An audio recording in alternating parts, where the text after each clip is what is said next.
அங்கே 400-450 பயணிகள் அந்த பிரிட்டிஷ் ஏர்வேஸிலே பயணம் செய்து கொண்டிருக்கின்றார்கள். அந்த 400-450 பயணிகளுக்கும் மதுபானம் விநியோகம் செய்யப்படுகிறது. அனைவரும் மதுபானங்களை வாங்கி அருந்தி கொண்டிருக்கக்கூடிய, வானில் உயரம் பறந்து கொண்டிருக்கக்கூடிய அந்த பிரிட்டிஷ் ஏர்லைன்ஸிலே ஒருவர் மட்டும் அந்த மதுபானம் வேண்டாம் என்று மறுக்கிறார். அவரிடத்தில் கேட்கப்பட்டது, ஏன் மறுக்கிறீர்கள் என்று. இல்லை, இஸ்லாம் இந்த மதுபானத்தை தடை செய்திருக்கிறது, முஹம்மது ரசூலுல்லாஹி ஸல்லல்லாஹு அலைஹி வஸல்லம் அவர்கள் இதை வெறுத்திருக்கின்றார்கள், குர்ஆன் இது கூடாது என்று எங்களுக்கு சொல்லிக் கொடுக்கிறது என்று அதற்கு அவர் பதில் சொல்கின்றார். வாங்கிய 400க்கும் மேற்பட்ட மக்கள் வாங்கி மதுபானத்தை குடித்தவர்களை உலகம் திரும்பி பார்க்கவில்லை. மாறாக கொடுக்கப்பட்டு அது வேண்டாம் என்று, அது எங்களுக்கு கூடாது என்று சொல்லப்பட்ட அந்த மனிதரை மட்டும் உலகம் திரும்பி பார்க்கிறது. இதுதான் இஸ்லாம். இப்படித்தான் இஸ்லாம் திரும்பி பார்க்க வைத்தது. அரபு நாட்டிலே ஒருவர் வேலைக்காக வீட்டு ஹாஸ் சாயிக் ஆமிலாக விசாவிலே சவுதி அரேபியா ரியாதுக்கு ஒருவர் செல்கிறார். சில ஆண்டுகளாக ஒரு கஃபீல் இடத்திலே வீட்டு டிரைவராக, ஆமிலாக, பணியாளராக அவர் பணிபுரிந்து வருகிறார். ஒரு கட்டத்திலே அந்த வீட்டு ஓனர், இவருடைய ஓனர் கஃபீலுக்கு உடல்நிலை சரியில்லாமல் பாதிக்கப்பட்டு மருத்துவமனையிலே அனுமதிக்கப்படுகிறார். அப்படி மருத்துவமனையிலே தன்னுடைய கஃபீல் அனுமதிக்கப்பட்ட அந்த கஃபீலை சக அரபிகர் எல்லாம், சதீக்குகள் எல்லாம் பார்க்கிறார்கள். அவருடைய அகலுகள், உறவினர்கள் எல்லாம் பார்க்கிறார்கள். அப்படி அந்த வரிசையிலே அந்த கஃபீலுடைய ஆமிலாக இருக்கக்கூடிய, பணியாளராக இருக்கக்கூடிய, ஹாஸ் சாயிக் என்று சொல்லக்கூடிய ஹவுஸ் டிரைவராக இருக்கக்கூடிய அவரும் சென்று மருத்துவமனையிலே பார்க்கிறார்.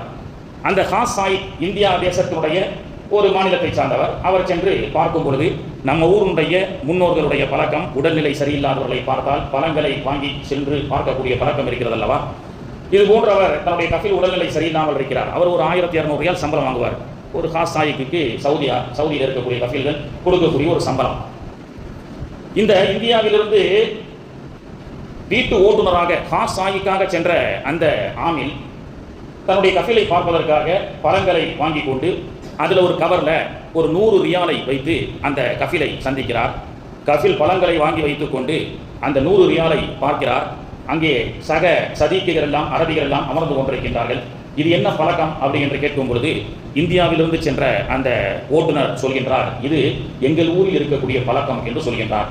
நாங்கள் உடல்நிலை சரியில்லாமல் யாரையும் மருத்துவமனைக்கு பார்க்க சென்றால் வெறுங்கையோடு செல்ல மாட்டோம்.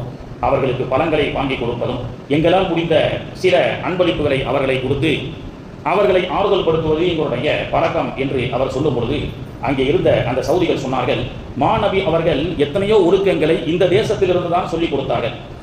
மாநபி அவர்கள் இந்த அரபு தேசத்தில் தான் குர்ஆன் இறங்கியது, இந்த அரபு தேசத்தில் தான் அற்புதமான வழிமுறைகள் எல்லாம் மாநபி அவர்கள் கற்றுக் கொடுத்தார்கள். ஆனால் இன்று இந்த அரபு தேசத்திலும் இல்லாத ஒரு பழக்கம், எங்கோ பட்டி தொட்டியில் இருந்து வந்திருக்கக்கூடிய ஒரு இந்திய தேசத்திலே இருக்கப்படக்கூடிய ஒரு மாநிலத்திலோ, ஒரு மாவட்டத்தில், ஒரு சின்ன குக் கிராமத்தில் பிறந்து வந்திருக்கக்கூடிய உன் போன்ற இந்த சராசரி மனிதர்களுக்கும் மாநபி அவர்கள் சொல்லிக் கொடுத்த நன்னெறி, ஒழுக்கம், இந்த சுன்னத் நான் வியந்து பார்க்கின்றேன் என்று அந்த அரபி சொன்ன வார்த்தை இன்று இணையதளங்களிலே நாம் பார்க்க முடிகிறது. மாநபி அவர்கள் கற்றுக் கொடுத்த அற்புதமான சுன்னத், அல்லாஹ்வுடைய தூதர் அவர்கள் சொன்ன ஹதீஸ் முஸ்லிம் ஷரீஃபிலே பதிவு செய்யப்படுகிறது. அபூ ஹுரைரா ரலியல்லாஹு அன்ஹு அவர்கள் அறிவிக்கின்றார்கள், மன் தமஸ்ஸக பி சுன்னத்தி, என்னுடைய சுன்னத்தை யார், இந்த ஃபசாதி உம்மத்தி, என்னுடைய உம்மத்துடைய ஒரு காலம் வரும், அந்த காலகட்டத்தில் எல்லோரும் வேறொரு கலாச்சாரத்தை நோக்கி பயணித்துக் கொண்டிருக்கக்கூடிய அந்த காலகட்டத்தில் நான் சொன்ன வழிமுறையை யார் ஒருவர் பின்பற்றுகின்றாரோ, லஹு அஜ்ருஹு மிஅத்து ஷஹீதன், அவருக்கு 100 தியாகிகளுடைய ஷஹீதுடைய நன்மை கிடைக்கும் என்றார்கள் அல்லாஹ்வுடைய தூதர் முஹம்மது ரசூலுல்லாஹி ஸல்லல்லாஹு அலைஹி வஸல்லம் அவர்கள்.